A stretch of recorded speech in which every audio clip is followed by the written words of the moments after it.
الحمد لله نحمده ونستعينه ونستغفره ونعوذ بالله من شرور أنفسنا ومن سيئات أعمالنا من يهدي الله فلا مضل له ومن يضلله فلا هادي له ونشهد أن لا إله إلا الله وحده لا شريك له ونشهد أن سيدنا وسندنا وحبيبنا وطبيبنا ومولانا محمدا عبد الله ورسوله أما بعد فقد قال الله تعالى في كلامه المجيد وفي فرقانه الحميد সকলেই চিৎকার করে পড়ি আউযু বিল্লাহি মিনাশ শাইতানির রাজিম বিসমিল্লাহির রাহমানির রাহিম ইয়া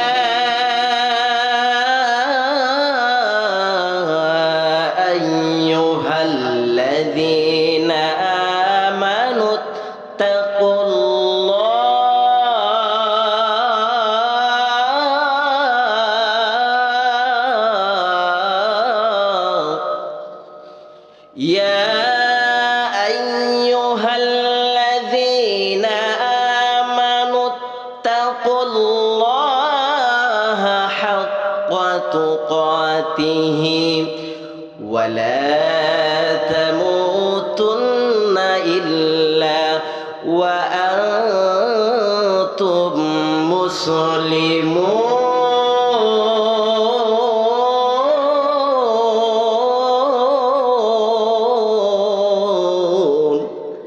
সকলে পড়ি আল্লাহু আকবার যে ফুল যুগ যুগান্তরে খুশবু ছড়ায় যে ফুল যুগ যুগান্তরে খুশবু ছড়ায় একে সে ফুল মোরা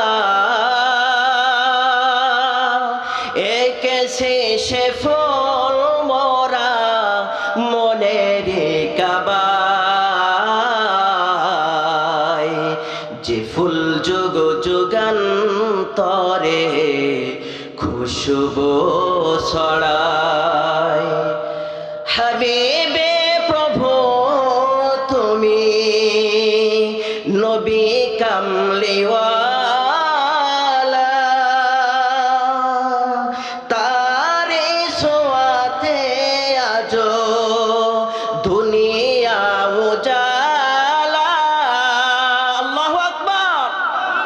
হাবিবে প্রভু তুমি নবী কামলিওয়ালা তারে সোয়াতে আজো দুনিয়া উজালা তারে বিরহে দো চোখ তারে বিরহে দো চোখ অশ্রু ঝরায় যে ফুল যুগ যুগান্তরে খুশবু ছড়ায় যে ফুল যুগ যুগান্তরে খুশবু ছড়ায় হযরত ওমর রাদিয়াল্লাহু তাআলা আনহু যেই কথা সেই কাজ আল্লাহ রাসূলকে বললেন ইয়া রাসূলুল্লাহ আপনি একটু অনুমতি দেন, প্রকাশ্যভাবে নামাজ পড়বো, শুধু তাই নাই, শুধুমাত্র ইসলামের দাওয়াত দেব না। ইয়া রাসূলুল্লাহ, আপনি একটু আমাকে অনুমতি দেন, আমি সমস্ত মুসলমানদেরকে নিয়ে এই মক্কার জমিনে আল্লাহর নামে জোরে তাকবীর দিতে চাই। চিৎকার করে বলি সুবহানাল্লাহ। রাসূল করিম সাল্লাল্লাহু আলাইহি ওয়াসাল্লাম বললেন যে কাফের মুশরিকরা কিন্তু নির্যাতনের ভয় আছে। হযরত ওমর বললেন যে যেদিন থেকে ইসলামের ছায়াতলে এসেছে সেদিন থেকে মৃত্যুর ভয়, মৃত্যুর পরোয়া আমি ওমর করি না। চিৎকার করে বলি সুবহানাল্লাহ। হযরতে ওমর, হযরতে আমির হামজা রাদিয়াল্লাহু তাআলা আনহু, দুইজন বীর পুরুষ সাহাবী মিছিলের সামনে আর তাদের পিছনে মাত্র কয়েকজন সাহাবীদেরকে নিয়ে হযরতে ওমর রাদিয়াল্লাহু তাআলা আনহু দিনের বেলায় প্রকাশ্যভাবে ইসলামের দাওয়াত দেওয়া শুরু করলেন এবং প্রকাশ্যভাবে দিনে দুপুরে আল্লাহর নামে তাকবীর দেওয়া শুরু করলেন।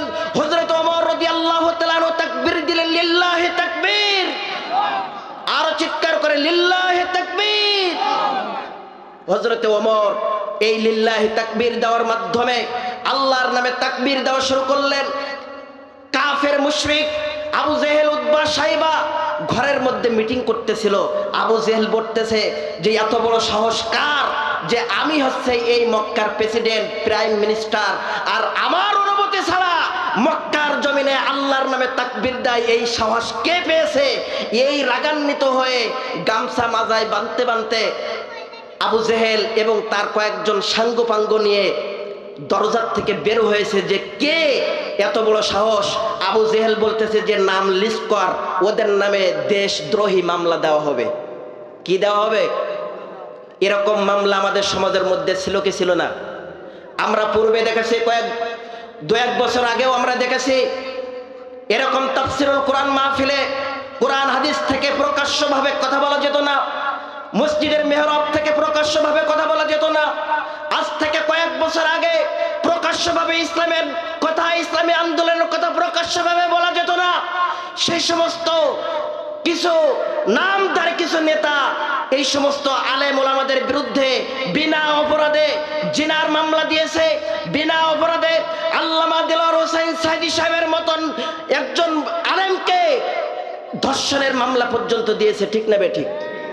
আল্লামা দেলোয়ার হোসেন সাইদি সাহেবকে ধর্ষণের মামলা পর্যন্ত দিয়েছে, এমনকি রাজাকার বলে গালি দিয়েছে। হযরত রাসূল করিম সাল্লাল্লাহু আলাইহি ওয়াসাল্লামের জামানায়ও এই আবু জেহেল, উতবা, সাইবা তারাও এরকম ভাবে ট্যাগ লাগাতো যারা ইসলামের পথে দাওয়াত দিত। ঠিক না বেঠিক? আজকে সেই সমস্ত নেতারা কোথায়? আজকেও যারা ইসলামের বিরুদ্ধে কথা বলছেন, ইসলামের বিরুদ্ধে অবস্থান করছেন, আপনারা কান খুলে শুনে রাখুন, আপনাদের চরিত্র হচ্ছে ওই আবু লাহাব, আবু জেহেল, উতবা, সাইবা, তাদের চরিত্র আর আপনার চরিত্রের মধ্যে কোনো পার্থক্য নাই। ঠিক না বেঠিক? ওই আবু জেহেলও ওই দিন বলেছিল আজকে যারা আল্লাহর নামে তাকবীর দেবে ওদের বিরুদ্ধে মামলা দেওয়া হবে। আবু জেহেল তার সাঙ্গপাঙ্গ নিয়ে ঘর থেকে বাইরে বের হয়েছে, লক্ষ্য করে দেখে মিছিলের সামনে এক পাশে আছে ওমর আর এক পাশে আছে হামজা, দুইজন বাঘের বাচ্চা। আবু জেহেল খুব পাটপট নিয়ে বের হয়ে দুইজনকে দেখে আবার পিছনে ব্যাক করছে, আবার দরজা ঘরের মধ্যে গিয়ে আবার দরজা আটকাচ্ছে আর সাঙ্গপাঙ্গদের বলতেছে যে খবরদার আজকে ওদের সামনে যেও না, কারণ মিছিলের সামনে আজকে আছে ওমর, মিছিলের সামনে আজকে আছে হযরত আমির হামজা, তাদের সামনে গিয়ে আজকে যদি তোমরা মাতবাড়ি করো একটাও আস্ত ফিরে আসতে পারবে না। চিৎকার করে বলি আল্লাহু আকবার। আজকে মুসলমানের আওয়াজ হবে, মুসলমানের আওয়াজ হবে না কোনোদিন ডাউন। ঠিক না বেঠিক? মুসলমানের আওয়াজ দিতে হবে বীর পুরুষের মতন, মুসলমানের আওয়াজ দিতে হবে হযরত ওমরের মতন, মুসলমানের আওয়াজ দিতে হবে হযরতে আমির হামজা রাদিয়াল্লাহু তাআলা আনহুর মতন। চিৎকার করে বলে সুবহানাল্লাহ। এই জন্য সেই আকাশ বাতাস উপরে উঁচু করে করে আপনার আমার শরীরে যত শক্তি আছে সমস্ত শক্তি একত্রিত করে আপনার আমার যিনি জবান দিয়েছেন, যিনি আল্লাহ, যে আল্লাহ আপনার আমার দুইটা হাত দিয়েছেন, সেই আল্লাহর জবান দিয়ে আমরা সেই আল্লাহর নামে তাকবীর দিতে চাই। সমস্ত শরীরের সমস্ত শক্তি একত্রিত করে আমরা আল্লাহর নামে তাকবীর দিতে চাই। লিল্লাহি তাকবীর, আর জোরে লিল্লাহি তাকবীর। সম্মানিত উপস্থিতি, আর বেশি কথা দীর্ঘায়িত করব না, আমার মূল টপিকের মধ্যে আমি এখন প্রবেশ করব। আজকে আমার আলোচনার বিষয় হচ্ছে তাকওয়া। আলোচনার বিষয় কি? তাকওয়া। তাকওয়া শব্দটি হচ্ছে আরবি শব্দ। কি শব্দ? আরবি শব্দ, যার শাব্দিক অর্থ হচ্ছে ভয় করা, নিরাপদ থাকা, বেঁচে থাকা, আরো অনেকগুলো অর্থ আছে। ওই বিষয়গুলো আমি একটু পরে আসছি।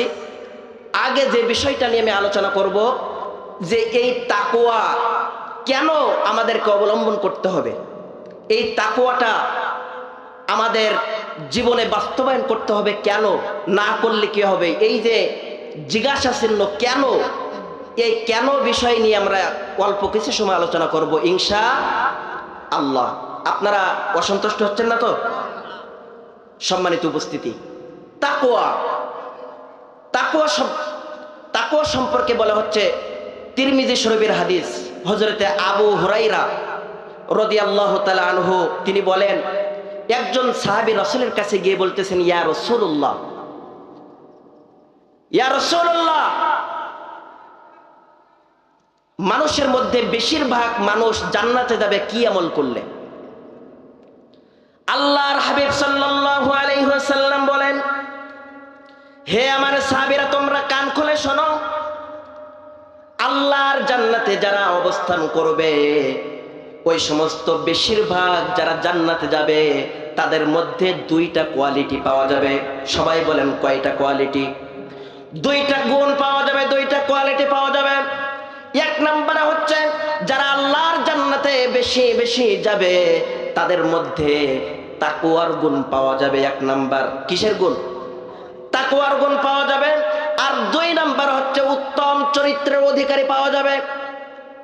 আল্লাহর রাসূল করিম সাল্লাল্লাহু আলাইহি ওয়াসাল্লাম বলেন, অন্য একটা হাদিসের মধ্যে বলেন, আবার জাহান্নামে যাওয়ার দুইটা কারণ আছে, দুইটা কারণে মানুষ বেশিরভাগ জাহান্নামে যাবে। তাদের মধ্যে একটা হচ্ছে এই জিহ্বার কারণে, আর দুই নাম্বারে হচ্ছে লজ্জা স্থানের কারণে। লজ্জা স্থান এবং জিহ্বা এই দুইটা অপব্যবহার করার কারণে আল্লাহর জাহান্নামের মধ্যে তারা অবস্থান করবে। কারণ এই সুন্দর একটা জিহ্বা দান করেছেন কে?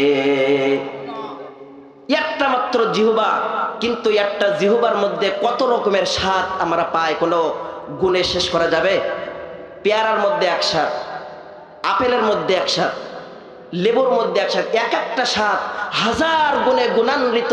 ছোট্ট একটা চামড়ার টুকরা, ছোট্ট একটা গোষ্ঠের টুকরা এই জিহ্বা দান করেছেন কে?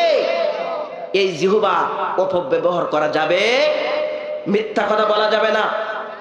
এই জিহ্বা দিয়ে মিথ্যা কথা বলা যাবে না, মানুষের গীবত করা যাবে না, চুগলখড়ি করা যাবে না। এই জিহ্বা দিয়ে মানুষের বিরুদ্ধে, নিষ্পাপ মানুষের বিরুদ্ধে অপব্যবহার করে, মানুষের গীবত করে, চুগলখড়ি করে, এমনকি মানুষের বিরুদ্ধে মিথ্যা সাক্ষ্য দেয় এই জিহ্বা দিয়ে। ঠিক না বেঠিক? এই জন্য এই জিহ্বার অপব্যবহার করার কারণে আর জিনা ব্যভিচার করার কারণে আল্লাহর জাহান্নামে বেশি মানুষ যাবে। যে তাকওয়া এমন একটি ইবাদতের নাম, এমন একটা বিষয়ের নাম, যেই বিষয়টা না থাকলে সমস্ত আমলগুলো বরবাদ হয়ে যায়। আল্লাহ সুবহানাহু ওয়া তাআলা বলেন, قد أفلح المؤمنون الذين هم في صلاتهم خاشعون। আল্লাহ সুবহানাহু ওয়া তাআলা বলেন, মুমিনগণ তারা সফল কাম হয়ে গেছে যারা তাদের নামাজে, তাদের সালাতে বিনয় এবং নম্র। সবাই বলেন তো নামাজ আদায় করতে হবে খুশু খুজুর সহিত, নামাজ আদায় করতে হবে ধীর স্থির ভাবে, নাকি তাড়াহুড়ো করে? নামাজ ধীর স্থির ভাবে খুশু খুজুর সহিত আদায় করতে হবে, ঠিক না বেঠিক? আল্লাহর হাবিব সাল্লাল্লাহু আলাইহি ওয়াসাল্লাম বলেন, যদি কোনো ব্যক্তি নামাজের মধ্যে এদিকে সেদিকে তাকাফেরা করে, এদিকে সেদিকে তাকাতাকি করে, এমনকি কিতাবের ভিতরে এসেছে রাসূল কারীম সাল্লাল্লাহু আলাইহি ওয়াসাল্লাম বলেন, তিনি লক্ষ্য করে দেখেন একজন লোক নামাজের মধ্যে বারবার দাড়ি চুলকাতেছে, একবার দাড়ি চুলকায়, একবার মাথা চুলকায়, একবার পেট চুলকায়, বারংবার তিনি এদিকে সেদিকে চুলকানি করতেছে, এদিকে সেদিকে তাকাতাকি করতেছে। আল্লাহর হাবিব সাল্লাল্লাহু আলাইহি ওয়াসাল্লাম বলেন, লোকটার মধ্যে যদি তাকওয়ার গুণ থাকতো, লোকটার মধ্যে যদি তাকওয়া থাকতো, আল্লাহর ভয় থাকতো, তাহলে সে এরকম করতে পারতো না, ঠিক না বেঠিক? এই জন্য নামাজ আদায় করতে হবে ধীর স্থির ভাবে, ঠিক না বেঠিক? নামাজ আদায় করতে হবে ধীর স্থির ভাবে। নামাজ হচ্ছে প্রত্যেকটা মুসলমানের জন্য ফরজ, ঠিক না বেঠিক? এই নামাজ আদায় করিতে আমরা ইনশাআল্লাহ। সালাত কায়েম করো, সালাত কায়েম করো, হবে সম্মানী তুমি, হবে জান্নাতি তুমি, হবে সম্মানী তুমি, হবে জান্নাতি তুমি। দেবে রোজ হাসরে শীতল ছায়া আরশে আজিম, রব্বিয়াল আলা, রব্বিয়াল আযীম। সবাই রব্বিয়াল আলা, রব্বিয়াল আযীম। সালাত কায়েম করো, সালাত কায়েম করো, হবে সম্মানী তুমি, হবে জান্নাতি তুমি, হবে সম্মানী তুমি, হবে জান্নাতি তুমি। দেবে রোজ হাসরে শীতল ছায়া আরশে আজিম, রব্বিয়াল আলা, রব্বিয়াল আযীম, রব্বিয়াল আলা, রব্বিয়াল আযীম। সকলে বলি মারহাবা। তাহলে নামাজ আদায় করতে হলে এই তাকওয়ার প্রয়োজন আছে না নাই? এই তাকওয়া সম্পর্কে এবার আসেন রোজা। রমজানের মধ্যে যদি তাকওয়া না থাকে, তাহলে রমজানের রোজা আল্লাহর কাছে গ্রহণ হবে, যোগ্য হবে না। মহাগ্রন্থ আল কোরআনুল কারীমের মধ্যে আল্লাহ সুবহানাহু ওয়া তাআলা বলেন, ইয়া আইয়ুহাল্লাযীনা আমানু কুতিবা আলাইকুমুস সিয়ামু কামা কুতিবা আলাল্লাযীনা মিন ক্বাবলিকুম লাআল্লাকুম তাত্তাকুন।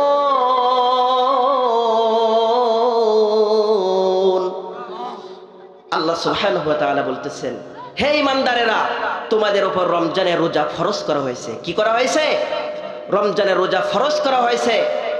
যেমন ভাবে ফরজ করা হয়েছিল তোমাদের পূর্ববর্তীদের উপর, যেন তোমাদের তাকওয়ার গুণ তোমাদের মধ্যে পাওয়া যায়। সকলে বলি সুবহানাল্লাহ। তাহলে এই রমজান শুধুমাত্র কি না খেয়ে থাকার জন্য রোজা? না, এই রমজানের মাধ্যমে আল্লাহ দেখতে চায় কার তাকওয়া কত বেশি। চিৎকার করে বলি সুবহানাল্লাহ।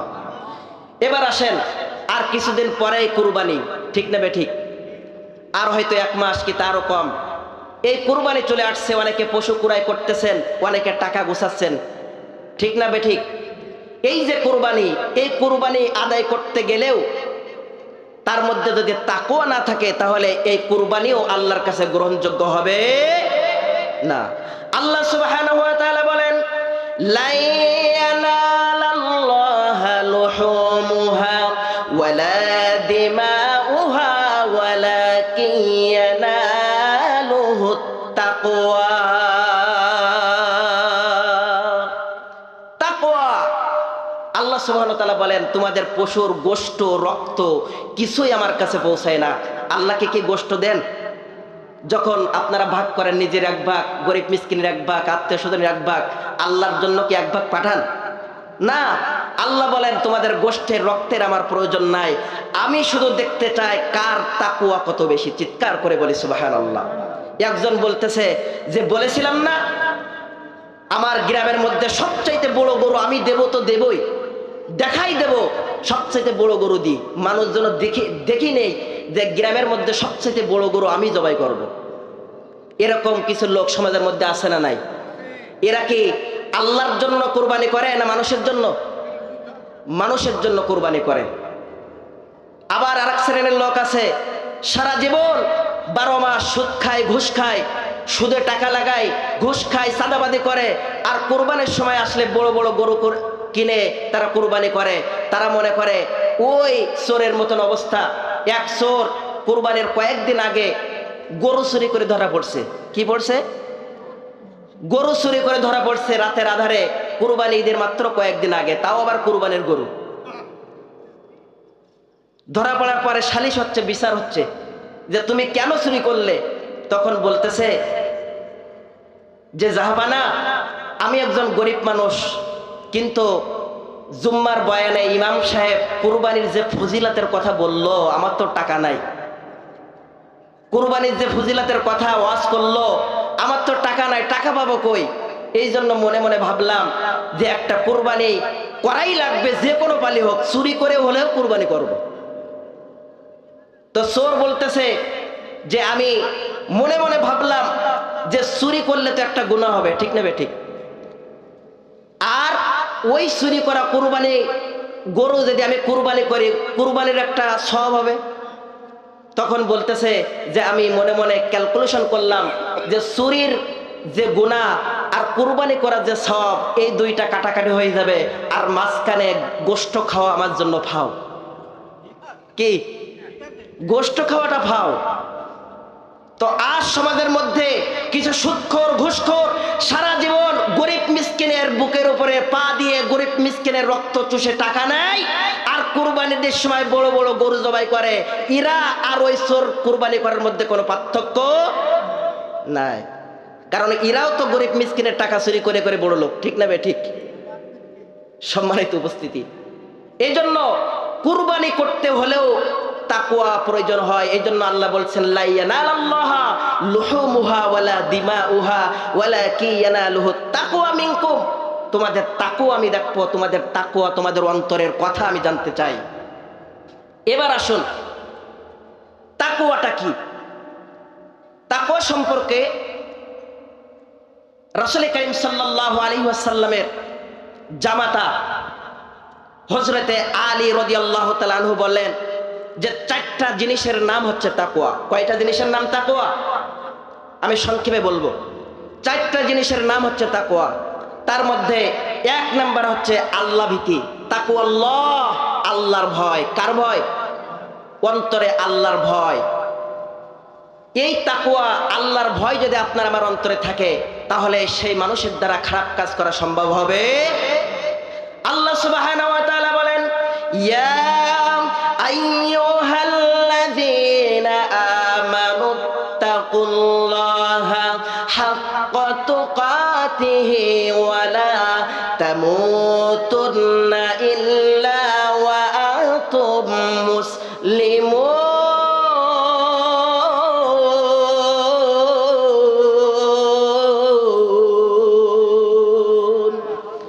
আল্লাহ সুবহানাহু ওয়া তাআলা বলেন, হে দুনিয়ার মানুষেরা, তোমরা যারা ঈমান এনেছো, তোমরা যারা ঈমানদার দাবি করো, তোমরা আমি আল্লাহকে ভয় করো।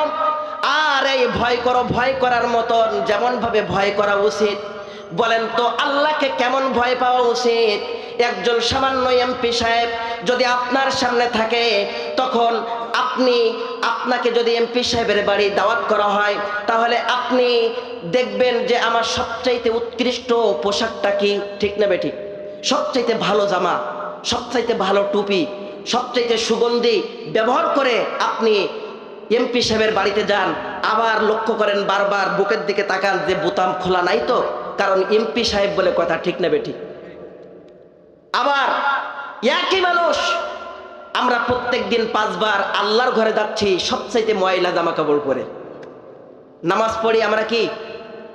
অনেকেই ভালো পোশাক থাকলেও আমরা ময়লা ছেঁড়া ছোট পোশাক পরে আমরা মসজিদে যাই নামাজ আদায় করতে। অথচ এই মসজিদ কার ঘর? সবাই বলেন, এই মসজিদ কার ঘর? আল্লাহর ঘর।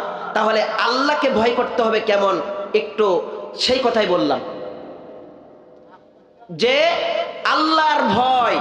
আপনি সামান্য এমপি সাহেবের বাড়িতে যাওয়ার সময় কি পোষপাস, বোতাম খোলা আছে কিনা, সেন্ট ব্যবহার করেছেন কিনা, কত কিছু দেখেন। আর আল্লাহর সামনে বারবার গিয়ে আল্লাহর সঙ্গে কথা বলেন নামাজের মধ্যে, আর সবচাইতে খারাপ পোশাক, সবচাইতে মানে দুর্গন্ধজনিত অবস্থায় আপনি আল্লাহর সামনে যাচ্ছেন, নাউজুবিল্লাহ। এই জন্য সর্ব অবস্থায় ভয় করতে হবে কাকে? সবাই বলেন, সর্ব অবস্থায় ভয় করতে হবে কাকে?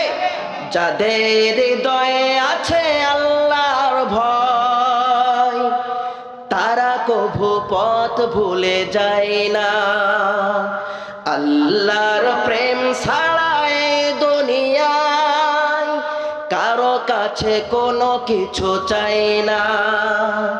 যাদের হৃদয়ে আছে আল্লাহর ভয়, তারা কভু পথ ভুলে যায় না। আল্লাহর প্রেম ছাড়া এই দুনিয়ায় কারো কাছে কোনো কিছু চাই না। রাতের আধারে যারা সিজদাতে রয়, দু চোখের স্রোতে নদী যেন বয়। আল্লাহু আকবার। আল্লাহর সামনে যখন আপনি আমি দাঁড়াবো, সর্ব অবস্থায় আপনার মনে এই কল্পনা করতে হবে, দেখতেছেন কে? সর্ব অবস্থায় আপনাকে আমাকে দেখতেছেন কে? সেই আল্লাহর ভয় আপনার আমার অন্তরে রাখতে হবে। সেই ভয়টা কেমন হতে হবে? একটা হাদিস, কিসসা কাহিনী না, একটা হাদিস আপনাদের শোনালে বুঝতে পারবেন যে আল্লাহর ভয় কাহাকে বলে।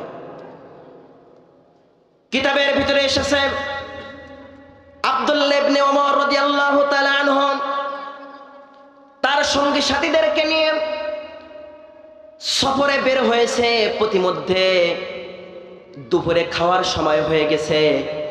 আব্দুল্লাহ ইবনে ওমর রাদিয়াল্লাহু তাআলা আনহু বলেন, হে আমার সঙ্গী সাথীরা, তোমরা একটু দাঁড়াও, তোমরা একটু অপেক্ষা করো, দুপুরের খাদ্যের সময় হয়ে গেছে, এখানে দস্তরখানা বিছাও, আমরা এখানে বসে খাদ্য গ্রহণ করব। যেই কথা সেই কাজ। আব্দুল্লাহ ইবনে ওমর রাদিয়াল্লাহু তাআলা আনহুর কথা মতো তার সঙ্গী সাথীরা বিছানা বিছানো, দস্তরখানা বিছিয়ে খাদ্য খাওয়ার জন্য বসে আছে। হঠাৎ করে পাশ দিয়ে একটা রাখাল কিছু বকরি নিয়ে, কিছু ছাগল, কিছু ভেড়া নিয়ে একজন রাখাল যাচ্ছে হাঁটতে হাঁটতে। হযরতে আব্দুল্লাহ ইবনে ওমর রাদিয়াল্লাহু তাআলা আনহু রাখালকে ডাকলেন, হে আল্লাহর বান্দা, আসো আসো, আমরা দুপুরের খাদ্য খাওয়ার জন্য বসেছি, আসেন আজকে আপনি আমাদের মেহমান হিসেবে আমাদের সঙ্গে খাদ্য গ্রহণ করুন। চিৎকার করে বলি সুবহানাল্লাহ। আপনারা গরিব মিসকিনদেরকে খাদ্য খাওয়ান তো ইনশাল্লাহ? অনেক গরিব মিসকিন আছে যে দুপুর বেলায় খাইতে বসছেন, এসে বলে যে আমার একটু খাদ্যের দরকার। আপনারা থাকলে ফেরাই দিবেন না, কারণ বেশিরভাগ যারা জাহান্নামে যাবে, কিতাবের ভিতরে আসছে জাহান্নামের ফেরেশতারা জাহান্নামীদেরকে বারবার বলতে থাকবে, হে জাহান্নামের ফেরেশতারা, তোমাদের কাছে কি নবী যায় নাই? তোমাদের কাছে কি রাসূল যায় নাই? তোমাদের কাছে কি আলেম ওলামা ইসলামের দাওয়াত দেয় নাই? তোমরা কেন এই কঠিন জাহান্নামে আসলে? তখন তারা বলবে যে আমরা অনেকগুলো কারণে জাহান্নামে এসেছি, তার মধ্যে একটা কারণ হচ্ছে গরিব মিসকিনদেরকে আমরা খাদ্য খাইতে দিতাম না, তাদেরকে ঘাড় ধাক্কা দিয়ে বের করতে দিতাম না। সকলে বলে নাউজুবিল্লাহ। এই জন্য খাদ্য খাওয়াবেন। হযরত আব্দুল্লাহ ইবনে ওমর রাদিয়াল্লাহু তাআলা আনহু রাখালকে ডাকলেন এবং বললেন, আসুন আমাদের সঙ্গে খাদ্য গ্রহণ করুন, আপনি আমাদের মেহমান। ওই রাখাল বলল, হে আল্লাহর বান্দা, আপনি আমাকে দাওয়াত করেছেন, এটাই আমি সন্তুষ্ট হয়েছি। আমি আপনাদের সঙ্গে খাইতে পারবো না, কারণ আমি রোজা আছি, রোজা অবস্থায় মরুভূমিতে এই রাখাল গিরে করতেছি, রোজা অবস্থায় প্রচন্ড রোদের মধ্যে এই মরুভূমির মধ্যে আমি ছাগল চড়াচ্ছি। হযরতে ওমর, আব্দুল্লাহ ইবনে ওমর রাদিয়াল্লাহু তাআলা আনহু বললেন যে এখন তো রমজান মাস না, নিশ্চয় আপনি নফল রোজা পালন করতেছেন, হে আল্লাহর বান্দা, নফল রোজা ভাঙলে তেমন সমস্যা হয় না, আর এরকম ভালো ভালো খাদ্য আপনি প্রত্যেক দিন পাবেন না। এই জন্য দয়া করে আসুন আমাদের সঙ্গে খাদ্য গ্রহণ করুন। হযরতে আব্দুল্লাহ ইবনে ওমর রাদিয়াল্লাহু তাআলা আনহুর কথার জবাব দিলেন ওই রাখাল, হে আল্লাহর বান্দা শুনে রাখো, আমি ওই কঠিন জাহান্নামের ভয় পাই, ওই কঠিন কিয়ামতের ময়দানের ভয় পাই। এই কঠিন এই রৌদ্রের চাইতে কাল হাসরের ময়দানের রৌদ্রের তাপটা থাকবে বেশি, যেদিন ওই হাসরের ময়দানে মাথার 1 বিঘাত অথবা 1 হাত উপরে মানুষের মাথার 1 হাত এবং 1 বিঘাত উপরে সূর্যটা থাকবে। ওই প্রচন্ড তাপের মধ্যে আমি সহ্য করতে পারবো না। এই জন্য ওই কিয়ামতের ময়দানের আযাবের ভয়ে আমি রোজা রাখতেছি, এই রোজা আমি ভাঙতে পারবো না। চিৎকার করে বলি সুবহানাল্লাহ। একজন রাখালের কি ঈমান দেখেন। হযরত আব্দুল্লাহ ইবনে ওমর মনে মনে ভাবতেছেন যে এই রাখালের এত ঈমান, তাহলে এই রাখালের ঈমানের তেজ কতটুকু আমি আরো একটু দেখতে চাই। পরীক্ষা করার জন্য আব্দুল্লাহ ইবনে ওমর বলল, হে রাখাল, এই ছাগলগুলোর মালিক কি আপনি? তখন বললেন, না, এই ছাগলের মালিক আমি নই, এর একজন মালিক আছে, আমি হচ্ছে কর্মচারী। আব্দুল্লাহ ইবনে ওমর রাদিয়াল্লাহু তাআলা আনহু বললেন, হে রাখাল, এই ছাগলের মধ্য থেকে একটা ছাগল আমাদের কাছে বিক্রি করে দাও, অনেকগুলো টাকা আমি তোমাকে দেব। তোমার মালিককে বলার প্রয়োজন নাই, তুমি এই গোপনে এই টাকাগুলো নিজের পকেটে রাখবা। পরীক্ষা করতেছে আর কি। তোমার অনেকগুলো টাকা দেব, সম্পদ দেব, এমনকি এই ছাগলটা জবাই করে কয়েক কেজি গোশত তোমাকে উপহার দেব। হযরতে ওমর আব্দুল্লাহ ইবনে ওমর রাদিয়াল্লাহু তাআলা আনহুর কথার জবাবে তিনি বললেন, না না, আমার মালিক বড় চালাক। আমার মালিক যখন ছাগলগুলো আমার কাছে দেয় একটা একটা করে গুনে গুনে দেয়, আবার যখন ছাগলগুলো নেয় তখন একটা একটা গুনে গুনে নেয়। আব্দুল্লাহ ইবনে ওমর রাদিয়াল্লাহু তাআলা আনহু বলেন, হে রাখাল, চিন্তা করো না, টেনশন করো না, তোমার মালিক যখন একটা ছাগল কম পাবে তুমি একটু মিথ্যা কথা বলে বলবা একটা ছাগল বাঘে খেয়ে ফেলেছে। কে ফেলেছে? বাঘে খেয়ে ফেলেছে। এটা তো স্বাভাবিক, তোমার মালিক মনে করবে সত্যি বাঘে খাইছে, অথবা পাহাড়ের উপর থেকে পড়ে মৃত্যুবরণ করেছে। এই কথার জবাবে ওই রাখাল উত্তর দিলেন, কান লাগায় শুনুন।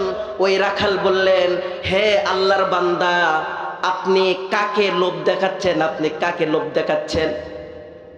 আমি হয়তো মিছা কথা বললে আমি আমার দুনিয়ার মালিকের ধোঁকা দিতে পারবো, কিন্তু আমার মালিকেরও একজন মালিক আছে না নাই? আমার মালিকের একজন মালিক আছে, আপনার আমার একজন মালিক আছে, এমনকি 7 আসমান 7 জমিনের একজন মালিক আছে।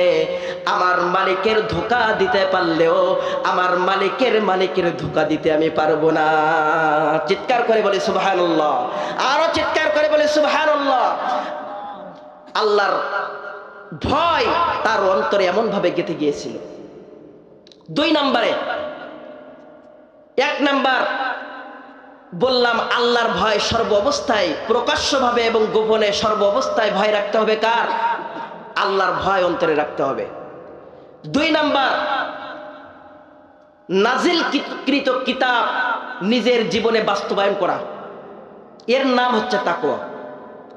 2 নাম্বার তাকওয়া হচ্ছে নাজিলকৃত কিতাব নিজের জীবনে বাস্তবায়ন করা। বলেন তো, এই যে গ্রন্থ, এই বাণী কার বাণী? এই কোরআনুল কারীম কার বাণী? আল্লাহর বাণী। এই কোরআনুল কারীম এমন একটি বাণী যে কিতাবের মধ্যে কোনো ভুল নাই। কোনো ভুল আছে? কোনো সন্দেহ আছে? আল্লাহ সুবহানাহু ওয়া তাআলা কোরআনের প্রথমেই চ্যালেঞ্জ দিয়েছে, যালিকাল কিতাবু লা রাইবা ফি হুদাল লিল মুত্তাকিন। এই কোরআনের মধ্যে কোনো ভুল নাই, কোনো ত্রুটি নাই, এমনকি কোনো সন্দেহ পর্যন্ত নাই। চিৎকার করে বলি সুবহানাল্লাহ। এই জন্য এই কিতাব আমাদেরকে অর্জন করতে হবে, এই জন্য এই কিতাব আমাদেরকে হাসিল করতে হবে। রাজি আছেন ইনশাআল্লাহ?